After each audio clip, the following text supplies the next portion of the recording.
Assalamualaikum warahmatullahi wabarakatuh. Perkenalkan, saya Galuh Nurmajayanti, NIM C1M024-10114. Baik, di sini saya akan menjelaskan tentang materi cloning gen. Pengertian gen. Gen adalah segmen DNA yang mengandung urutan nukleotida, berfungsi sebagai cetak biru pembentukan protein atau RNA, menentukan sifat dan fungsi biologis organisme, dan terletak pada kromosom. Contohnya gen warna mata dan gen enzim metabolisme.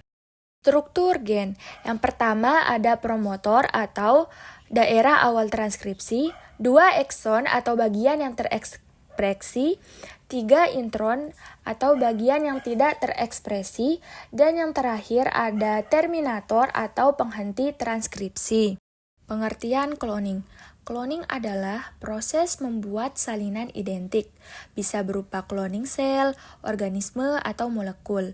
Dalam bioteknologi, fokus pada cloning DNA atau gen, menghasilkan salinan DNA yang sama persis.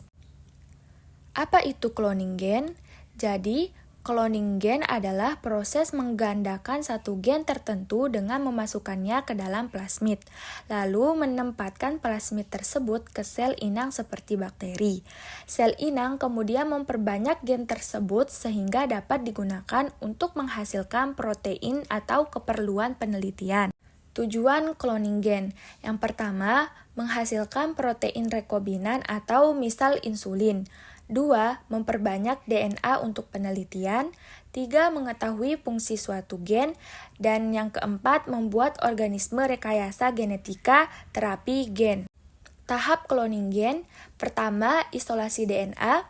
2. Pemotongan DNA dengan enzim restriksi. 3. Penyisipan DNA ke plasmid atau ligasi. 4. Transformasi plasmid ke bakteri. 5. Seleksi koloni. Dan yang terakhir ada ekspresi gen dan perbanyak DNA. Aplikasi cloning gen. Jadi terdapat 5 aplikasi cloning gen. Yang pertama ada produksi insulin. 2. Pembuatan vaksin rekombinan. 3.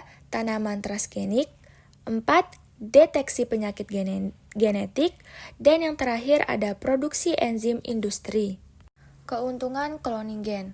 Cloning gen menguntungkan karena memungkinkan DNA diperbanyak dengan cepat dan akurat, memudahkan produksi protein.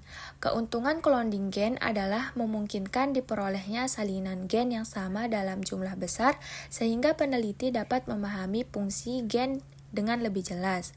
Cloning gen juga memudahkan produksi protein tertentu secara efisien karena gen yang diklon dapat diekspresikan dalam organisme lain seperti bakteri. Selain itu, teknik ini membantu identifikasi dan perbaikan sifat unggul pada tanaman atau hewan melalui pemanfaatan gen yang sudah diketahui fungsinya. Memiliki keuntungan, cloning gen juga memiliki kerugian. Cloning gen memiliki kerugian berupa risiko munculnya mutasi atau ekspresi gen yang tidak stabil sehingga hasilnya tidak sesuai harapan. Prosesnya juga membutuhkan biaya tinggi dan peralatan khusus. Selain itu, terdapat isu etika dan keamanan hayati, terutama jika gen atau organisme hasil cloning berpotensi menimbulkan dampak yang tidak terkontrol. Terakhir ada kesimpulan. Jadi kesimpulannya, cloning gen merupakan teknik bioteknologi yang memungkinkan penyalinan gen secara tepat sehingga membantu penelitian, pembuatan obat, dan pengembangan berbagai aplikasi di bidang kesehatan maupun industri. Mungkin hanya ini yang dapat saya sampaikan. Kurang dan lebihnya mohon maaf. Wabillahi taufiq wal hidayah. Wassalamualaikum warahmatullahi wabarakatuh. Thanks for watching.